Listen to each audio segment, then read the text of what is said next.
chapter 6, verse 37 to 40. Judge not, and you shall not be judged. Condemn not, and you shall not be condemned. Forgive, and you will be forgiven. Give, and it will be given to you. Good measure, pressed down, shaken together, and running over, will be put into your bosom. For with the same measure that you use, it will be measured back to you. And he spoke a parable to them.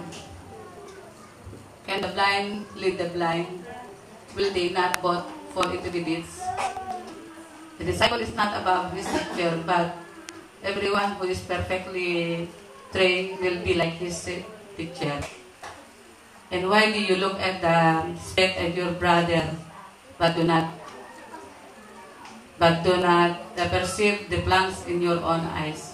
Or why can you say to your brother, let me remove the planks, the speck that is in your eyes, when you yourself do not see the planks in your own eyes? Hypocrite!